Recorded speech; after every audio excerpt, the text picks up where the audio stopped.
All right, so welcome everyone to the program, The Life and Work of Melvin Van Peebles, a truly groundbreaking man. I did not know a lot about him other than Sweet Sweetback's Badass Song before last year when I was doing all the digging for Black directors. And when I was looking him up, I was like, this guy's story is amazing. And just how much he did himself, how talented he was, and how versatile he was in terms of what he did. I figured this guy would make a really good subject. And since it's Black History Month, I figured what better month to honor someone and discuss someone who not only opened doors, but to quote his son, blew the hinges off. So we're going to get started.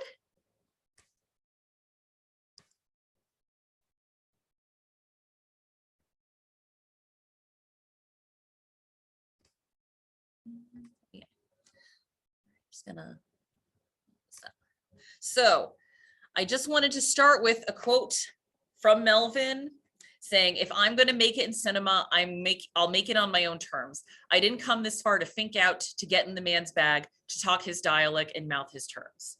And he's wearing a sweatshirt. It says, if you can't see the whole text, it says rated X by an all-white jury. That is in reference to his film Sweet Sweetback, which, yes, was rated X. And I'm going to guess that it probably was an all-white group of people. If you know anything about Hollywood, it is a system where power is very entrenched. If you're, I mean, even if you're not the son of someone famous or the daughter of someone famous, it's very hard to get in. So think about it from the 1960s, 1970s, to be a Black man who had no real connection in the industry. And yet somehow he managed to make a groundbreaking movie that started a whole genre in and of itself. And there's a reason that when he passed away, numerous Black filmmakers honored him because they said we would not be here if not for what he did. So Melvin's early life. He was born August 21st in 1932, a native of Chicago. And as I mentioned before, his father, he wasn't a Hollywood man. He wasn't someone who had connections in the industry. He was a tailor, a pretty humble beginning. And Melvin talked about how sometimes his dad would have him go on chores or have him work in the shop, but it's where he learned how to be a businessman, how to work with money, and how to also, as he kind of put it, not really take people's nonsense, because his dad had to do the same. He was someone who went to college, the first in his family. He went to West Virginia State College and then went to Ohio Wesleyan University. And if you're familiar with Wesleyan, that is a pretty big school for a lot of the artistic types. Off the top of my head, kind of unfortunately, I think the only alum I can think of is Lena Dunham. I'm not a huge fan of her. Todd, can you think of any other Wesleyan grads? Not off the top of my head. All right. Well, I mean, yeah. Again, I know a lot of people aren't Lena Dunham's biggest fan, so. But he graduated with a BA in English literature, and then he went into the Air Force and served for 3 years. So already, in his 20s, he's had a lot of different experiences in his life, and one where he's had to be around different types of people, different environments. And he talked about being in the Air Force. He had to travel. And he was always someone who considered himself to be a very naturally curious person. So that travel was something that really suited him well. So when he was in his early 20s, I have not been able to find any marriage certificates or any official date when they married.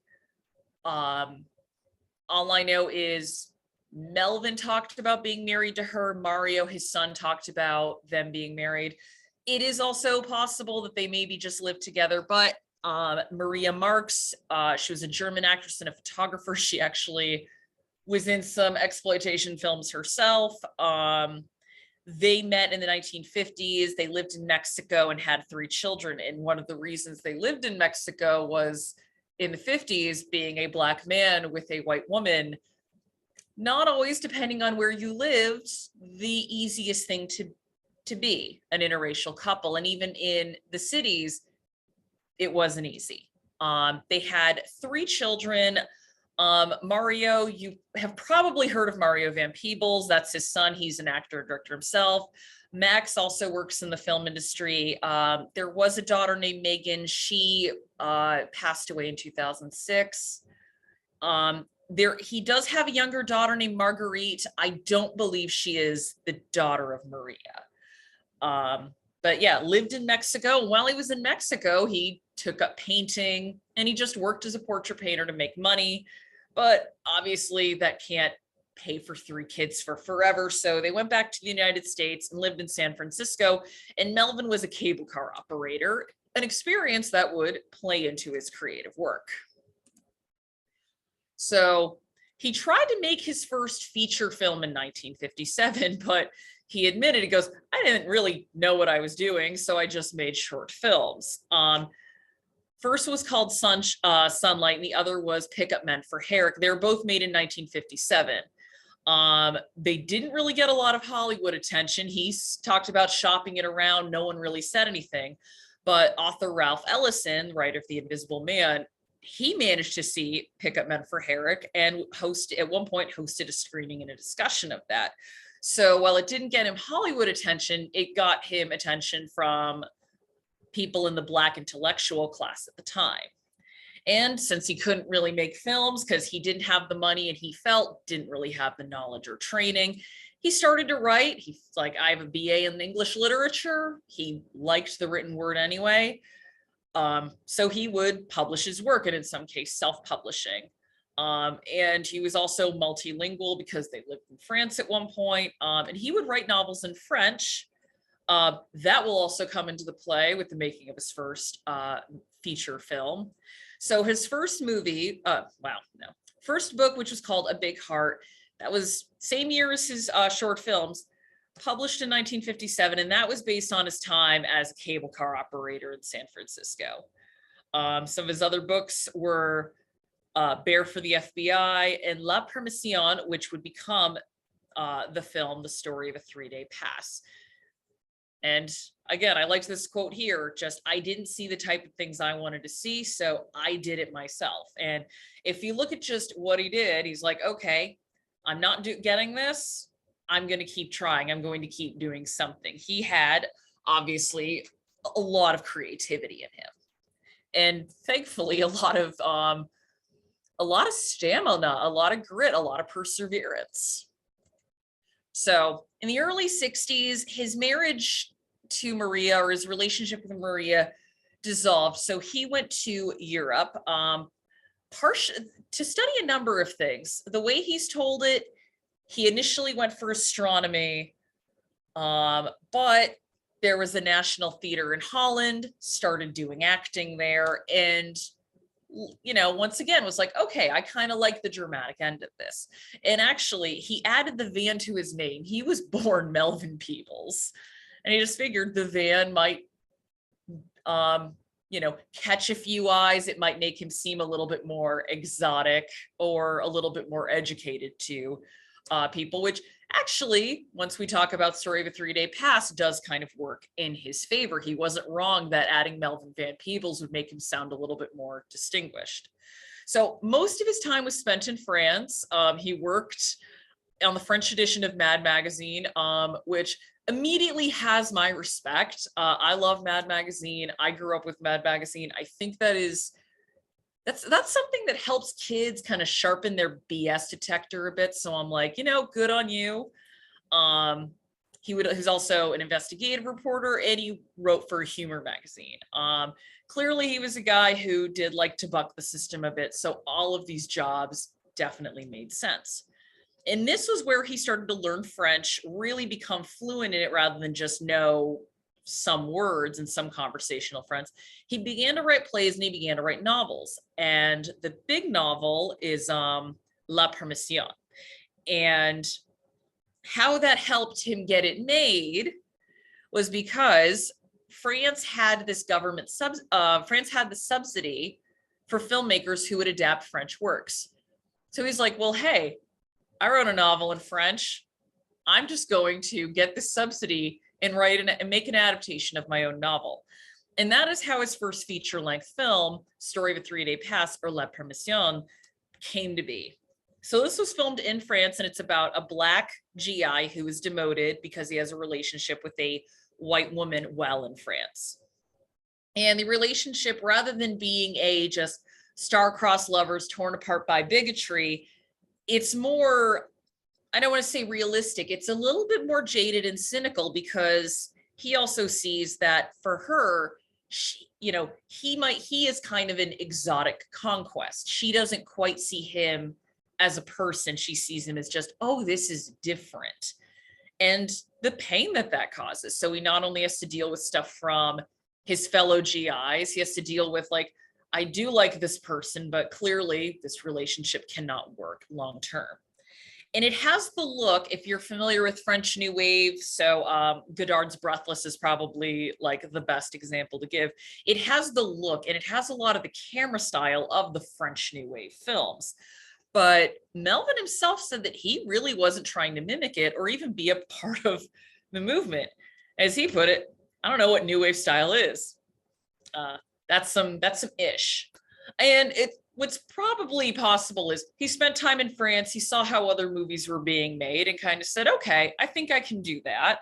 Again, he was someone who didn't have any formal film training. And, he just made a film that was in the style of the time. So he ended up submitting it to the San Francisco Film Festival as a French film. And, based on the fact that he didn't include a photo and looking at his name, the jury did not know that he was American or Black. They figured he was a white, Dutch, possibly Dutch, or someone with a Dutch surname filmmaker. So that comes out, and it ends up getting him noticed, because they're like, oh, who's this? He's a fresh voice in cinema. And again, this is the time where not a lot of Black people are making films. I mean, they're acting, but in terms of creative control, it is not there. Certainly not the way that it is today. So he gets a great opportunity to work with the major studio, Columbia Studios, to make a film called I keep confusing with The Watermelon Woman. So there is a film called The Watermelon Woman, but this movie is just called Watermelon Man. So if I keep saying that is why. So it is a comedy about race. It's a comedy about bigotry. You could almost look at it as a funnier version of Black Like Me. The person who originally wrote it, who I believe was white, he wanted to have the ending be, it was all a dream. So the story is this man named Jeff Gerber. He's really annoying. He's someone who's very boorish. He's very over the top. He seems to be oblivious to the fact that nobody really likes him and likes to be around him. His wife doesn't like him.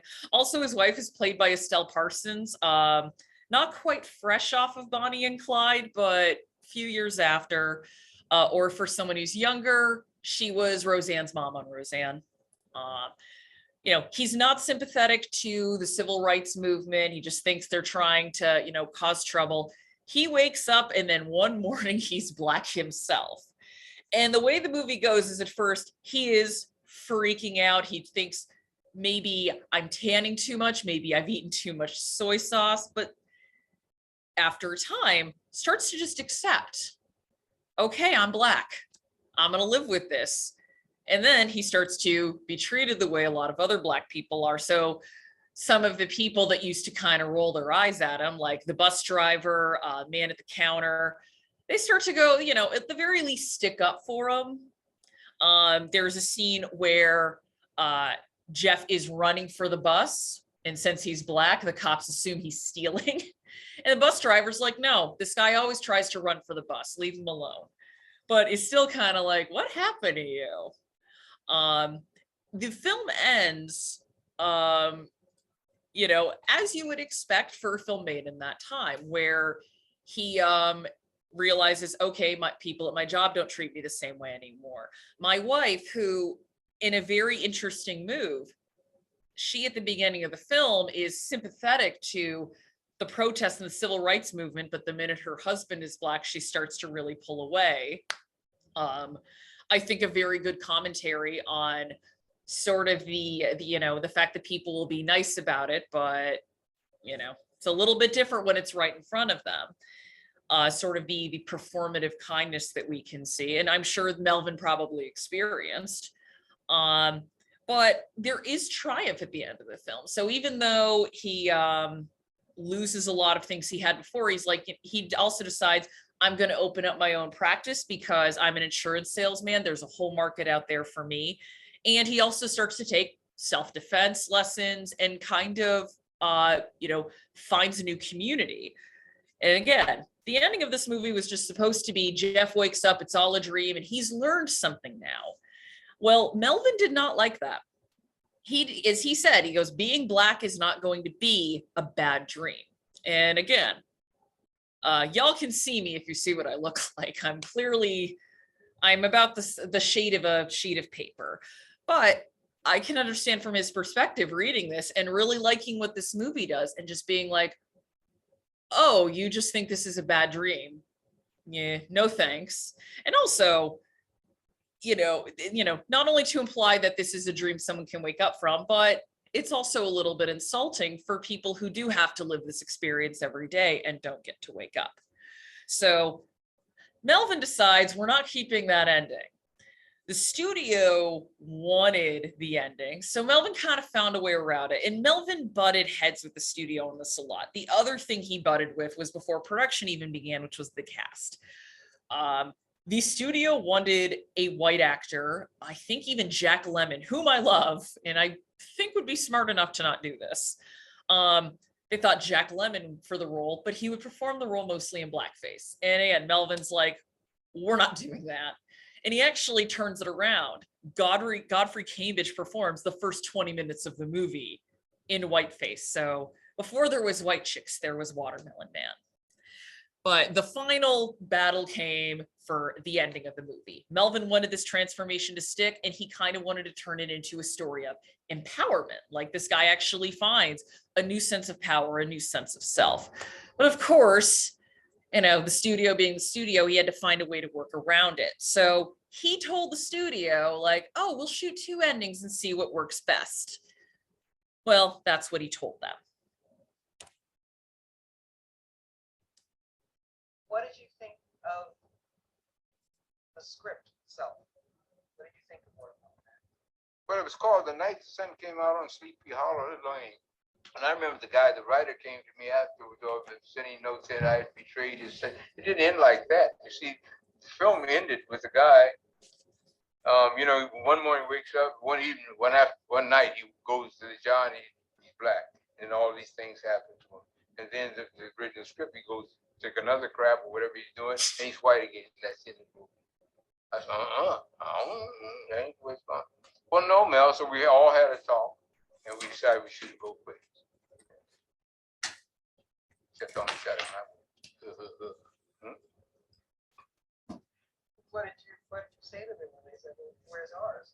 Oh, Lord of mercy, I done forgot. What do you expect me to say? I didn't say, well, you racist dogs. Do you think I'm going to fall for that? So yeah, Melvin did not shoot 2 endings.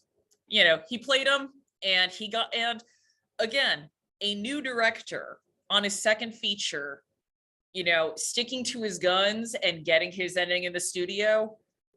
I think no matter who you are, that is, especially if you know how meddlesome some studios can be, I just got to say, baller move. So next is the movie probably most people have heard of. I actually first learned about this title from The Simpsons. Todd, can you back me up on that? Because I think you said the same thing. Yep. Yeah, there is an episode called It's Sweet Seymour Skinner's Badass Song. And I'm like, man, what is this in reference to? And I, as a younger person, I still do have a copy of the Simpsons guide, and they have like trivia for each episode. And it was like, that's what this is based on. A few years later, find the movie at a video store and watch it. Way past the age where my parents tried to stop me from watching anything. They're just like, whatever, you're a teenager now. I'm not dealing with that. So this was an independently funded film. Actually, at the time it was released, the most successful independent film of all time, still is one of the most successful independent films of all time. This came out 1971. Once it got really big, There was a time where it beat Love Story at the box office. That's how big this was. But Melvin wanted to do this himself. Working with Columbia was not an experience he was really a fan of. He just wanted to make his own film. So he funds this himself. He actually gets a $50,000 loan from Bill Cosby. Yes, that Bill Cosby. If you're not familiar with Bill Cosby before, like the Cosby Show, or Bill Cosby used to be a little bit edgier in terms of his comedy.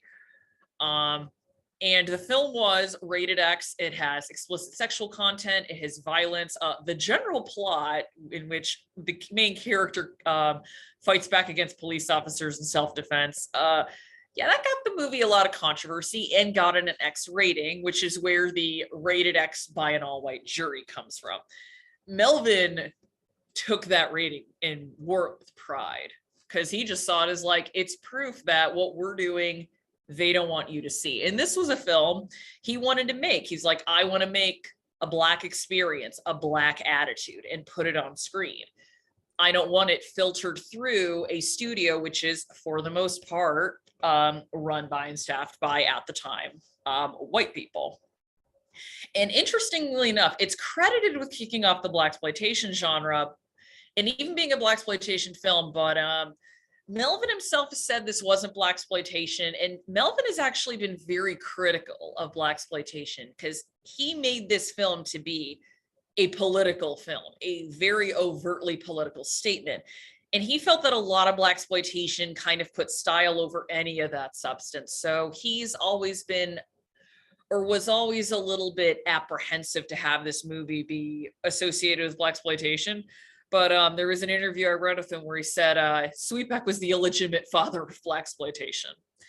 And Huey P. Newton of the Black Panthers was someone who was a fan of the film. He says it is the first truly revolutionary Black film made, and it is presented to us by a Black man. It shows how the victims must deal with their situation by using many institutions and many approaches. It demonstrates that one of the key routes to our survival and success, and the success of our resistance, is unity. Sweetback does this by using many aspects of the community, but in symbolic terms.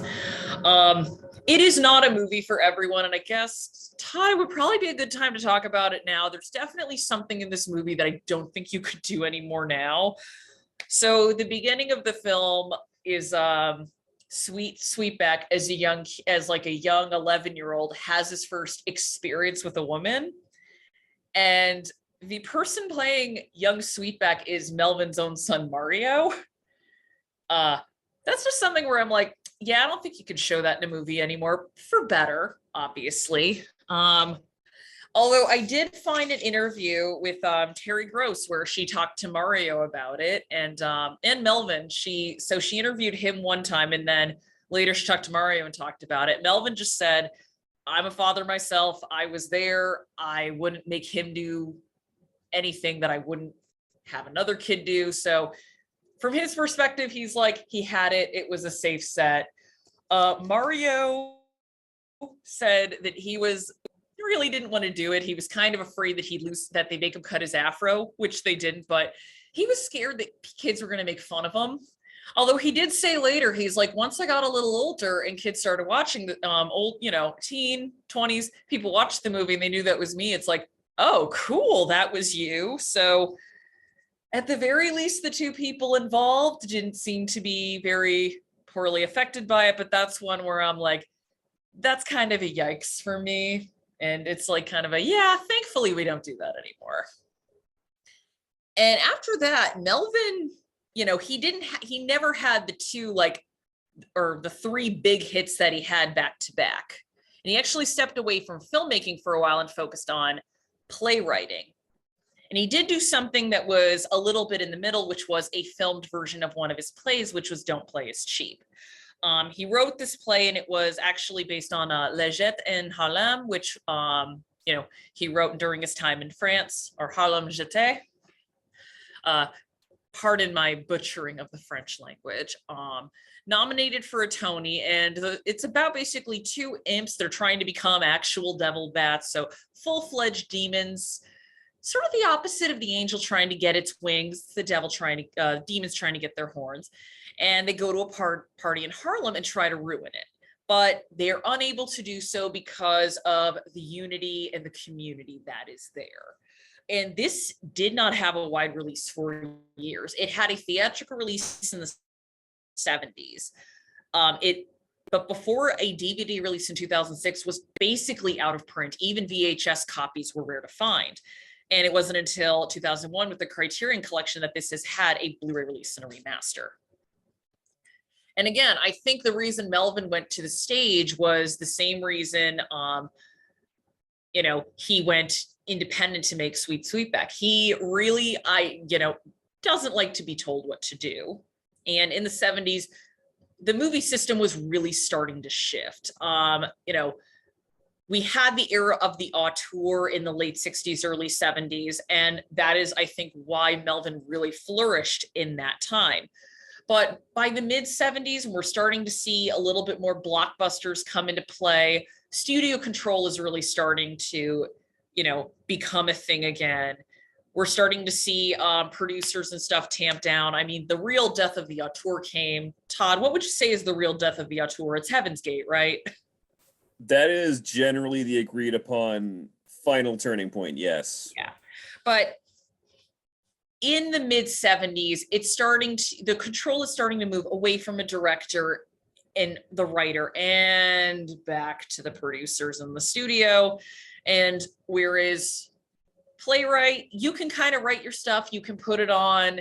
There is a little bit more freedom there. So he did Ain't Supposed to Die of Natural Death, which is a musical and is actually a revival's underway right now, even though, Broadway's still kind of dealing with COVID.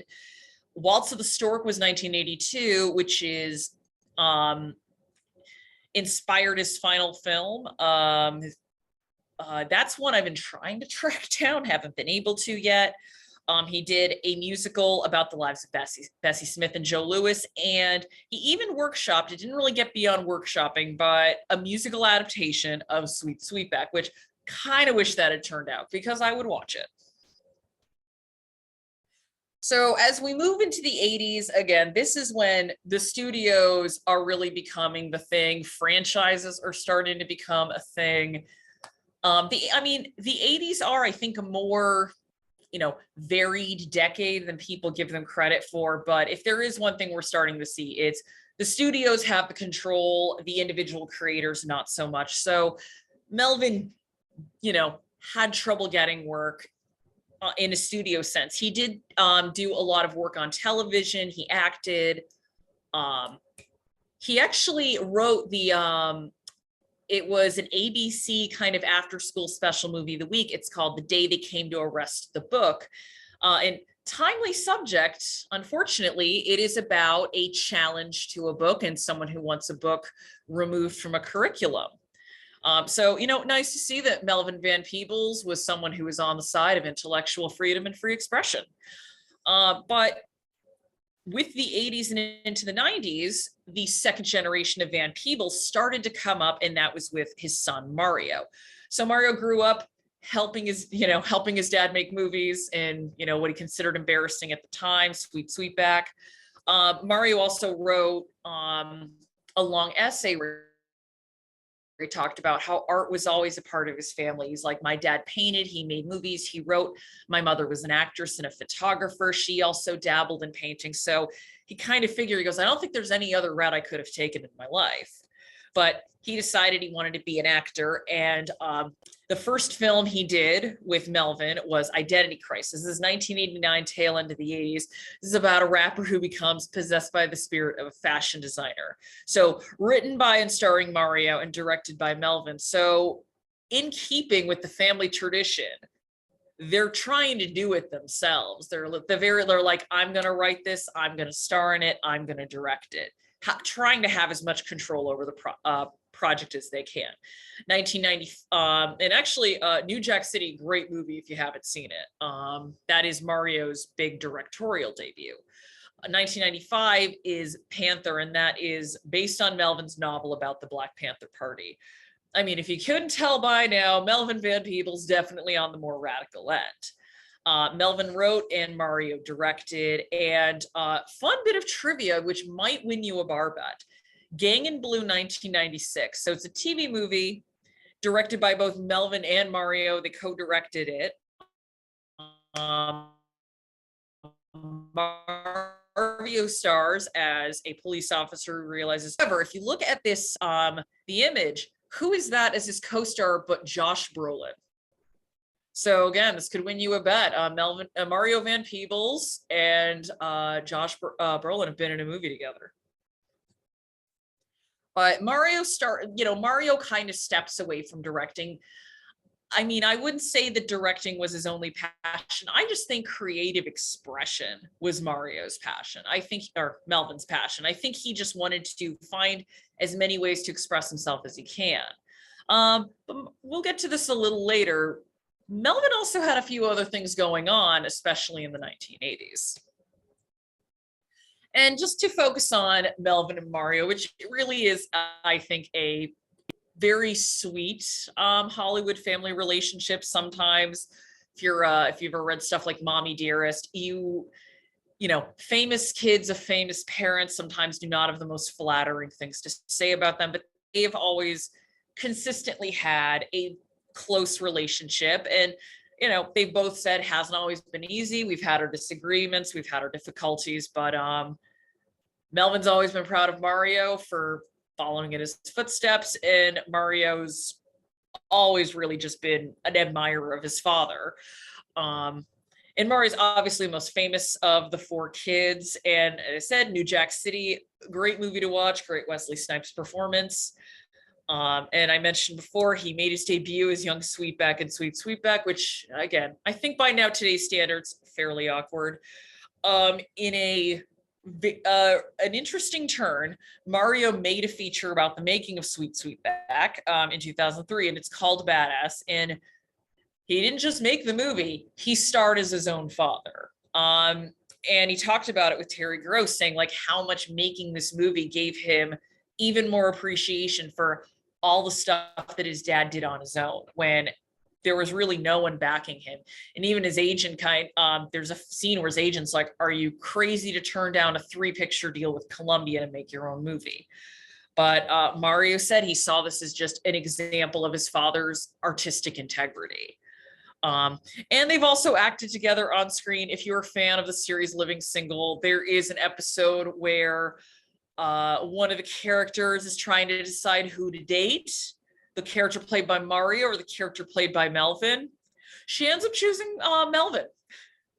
But again, I've always just found it to be a very kind of reading through everything like, oh, this is one of the rare, seemingly non-super dysfunctional relationships. So as I mentioned before, Melvin has acted occasionally. If anything, he acted more than he directed.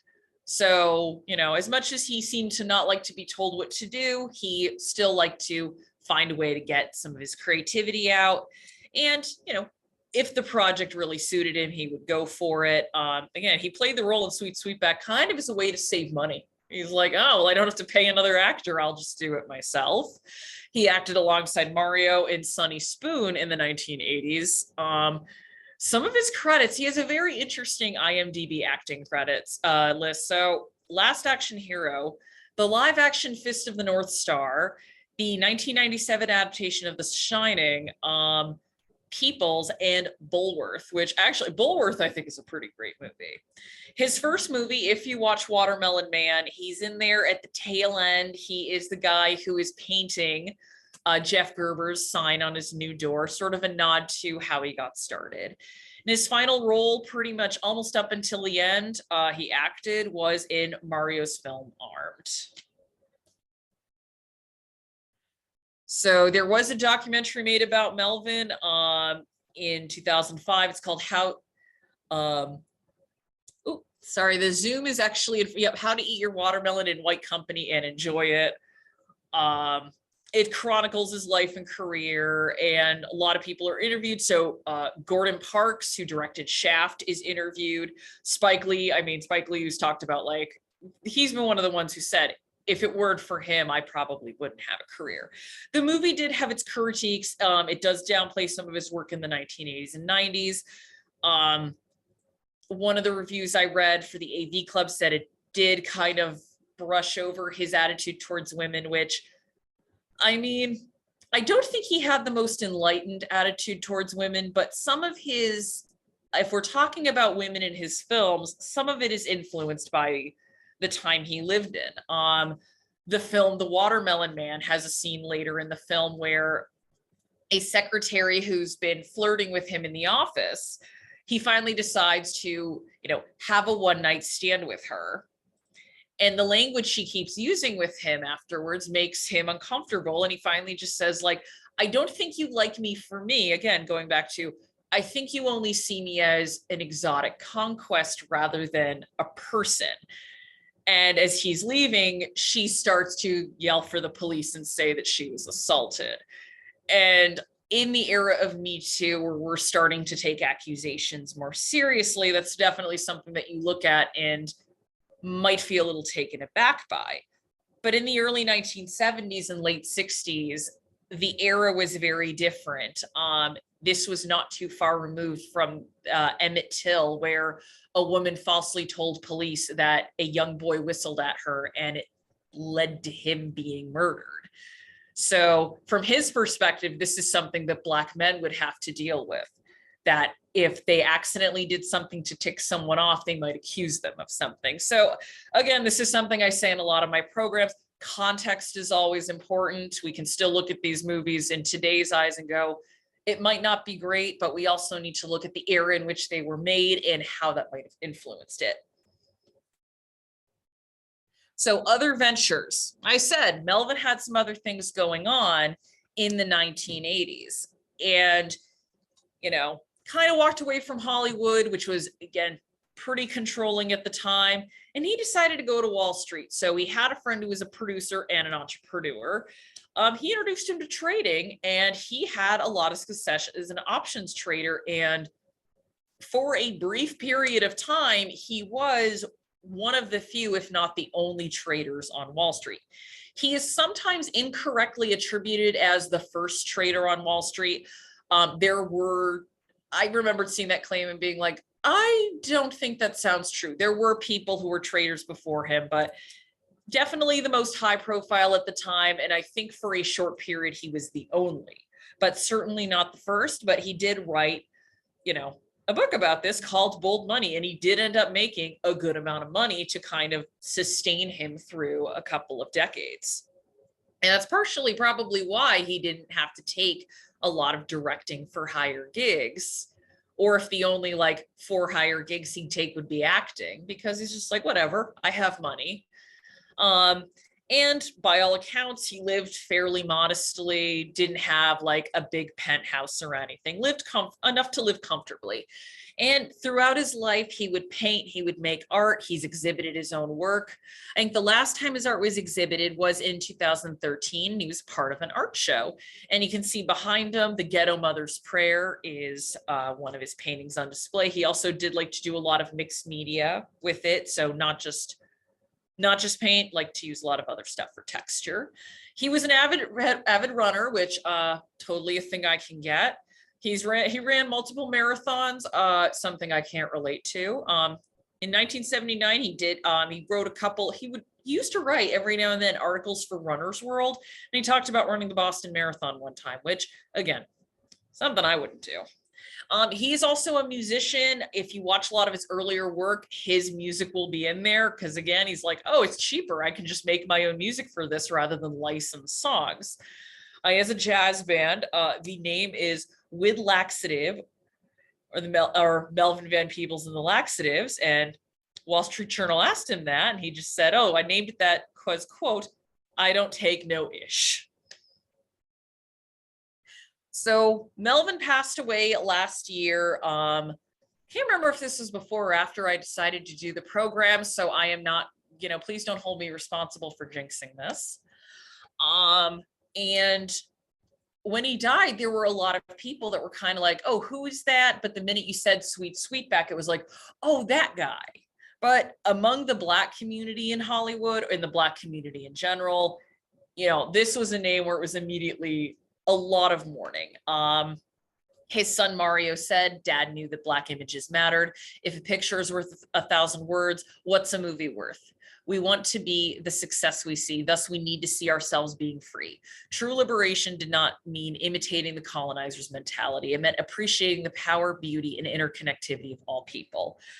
Spike Lee was very saddened, and he took the opportunity to say, like, he personally signed a poster of Sweet Sweetback to me, and said Melvin was a big supporter of his film career, which he was. Melvin was one of the first big Hollywood names to kind of be like, this guy's got talent.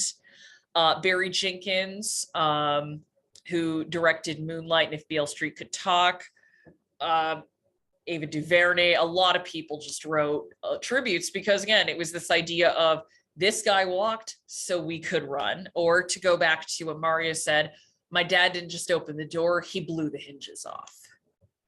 And I'm going to play, just to end, a clip of an interview that Mario did with MSNBC. It is a portion of a larger interview. I cut off the part at the beginning where he talked about his father's final days. I just felt that might be a little too sad. But I think he kind of succinctly puts, why his dad mattered.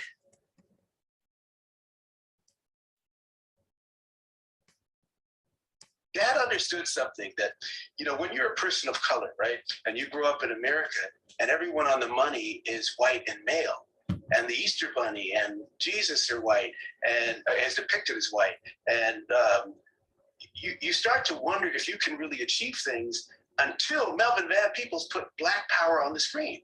So in 1970, when he puts Black power for the first, we didn't even have facial hair back then, bro. Now suddenly you got afros and bell bottoms, and then you get Pam Grier and all those other flicks that came later. We suddenly were showing that it was fun to be us, and that psychological was a tonic to people who have been underrepresented. And so kids like me who grew up watching my dad's movies, watching the movies Gordon Parks, watching Ossie Davis, decided we want to do that too. Kids like Spike Lee, kids like Singleton, kids like, some of the sisters that are coming up now, and even our third generation. Man, come here, big boy. But I got Melvin's grandson here who's now getting more auditions and making more money than me. It's great.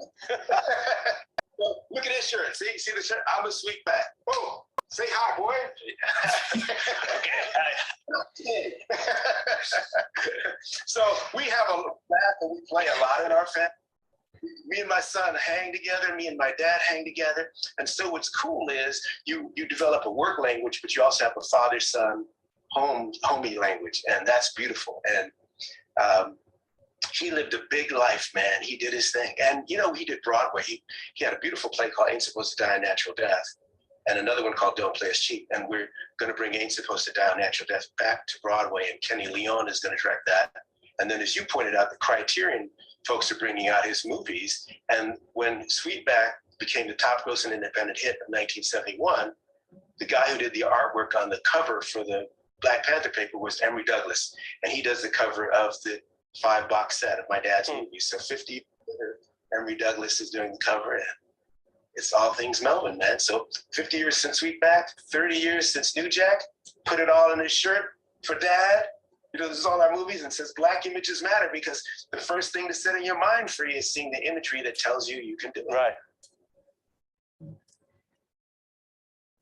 And I think that's a really, clearly this is a few days after Melvin's passing. So I think Mario was still kind of processing it. But I think that idea of, and when people talk about representation, that idea of seeing yourself on screen, it's something that I think a lot of people might take for granted if they've always seen themselves as the main characters. But that level of importance of seeing yourself for the first time when you might not have seen yourself before, that is ultimately what he did. So he not only, as Mario put it, like put those images out there for the first time where it wasn't filtered or, watered down or sanitized, but also inspired other people, or like, I want to do that too.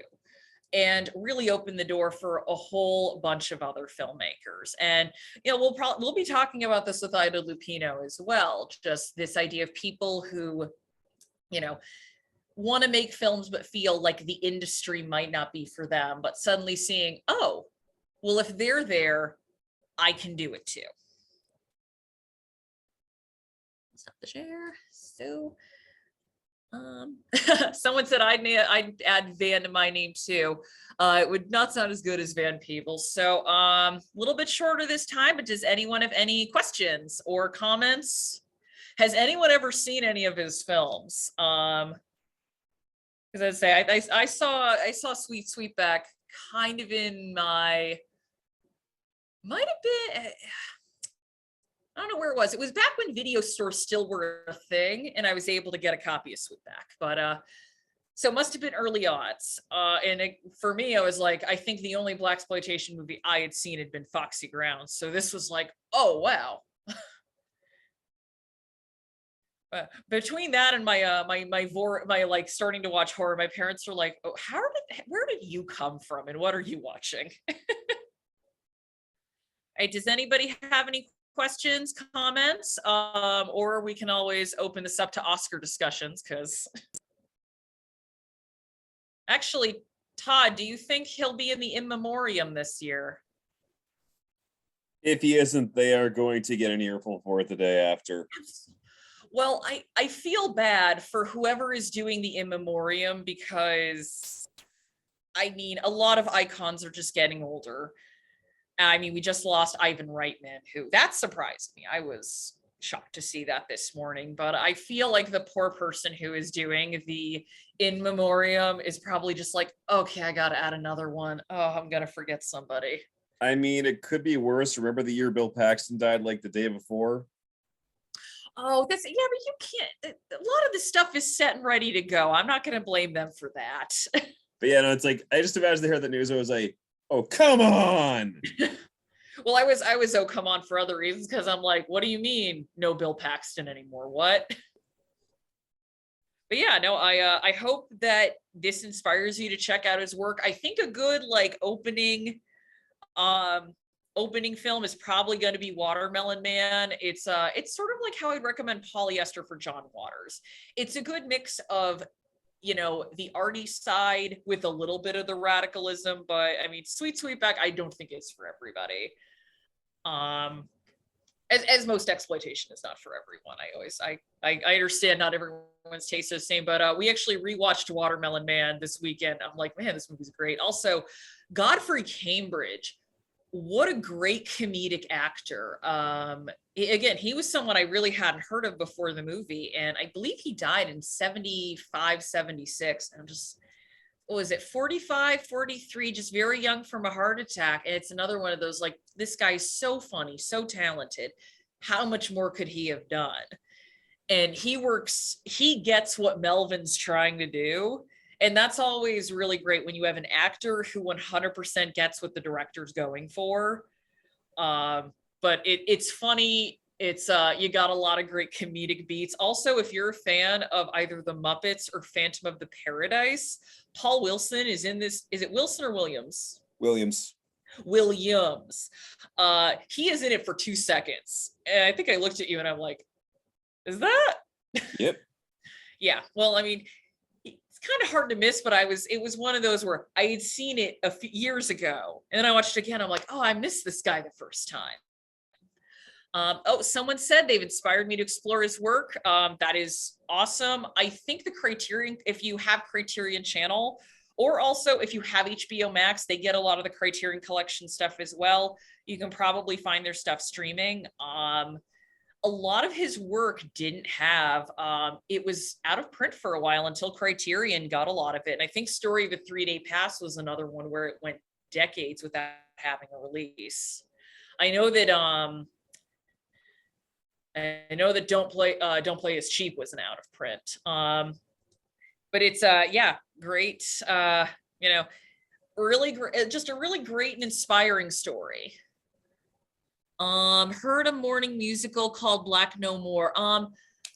I saw that article, and it was one of those where I think when I saw the image, I initially thought, I'm like, oh, is this ain't supposed to die a natural death, but it's not. So I've seen the NPR article. It was one of those where I'm like, oh, I should read that, but I will definitely read it now. So thank you for jogging my memory. Any other questions or? Oh, the machine that turns a black person white for $50. Oh my. I mean, that's an idea. Again, I always kind of feel I'm like, I'm white. How much can I really, should I really comment on this? Because I obviously have no real personal experience in this. Although that does remind me of a Louis C.K. bit where he talked about like renewing your renewing your membership, where he's like, oh, I'd re-up being white every year. But then he also made a great point of black people really can't time travel, and I'm like, oh God, he's right. Same with women. I don't think we can go back too far. It's like, oof, 1960s and that's it. But yeah, no, I'll look into that play. I mean, it's, you know, it sounds interesting. It's it's an interesting concept. But I mean, I really did want to see that Ain't Supposed to Cool. But with COVID, that's just put such a stop and start on everything. Who knows if I will have a chance to go to New York. Any other questions? All right, well, hopefully I will see you all next month for All About Ida Lupino. Again, just another trailblazer who did not take anybody's guff. Although the way she kind of dealt with being in a position of power was a little different, so it might be interesting to explore. I mean, if you're familiar with her from one thing, it's probably the episode of The Twilight Zone she directed. She was in a lot of movies. If you have a Derry Library card, I did recently get the new release of High Sierra. So it's the film with her and Humphrey Bogart. Would highly recommend checking it out. But with that, I'd like to wish you all a good night and have a great Valentine's Day with what is left of it. Or Todd, didn't you have a special wish for everybody? After tonight, it only seems fair to wish everyone a badass Valentine's. Alrighty, everybody, have a great night, and I will see you next week.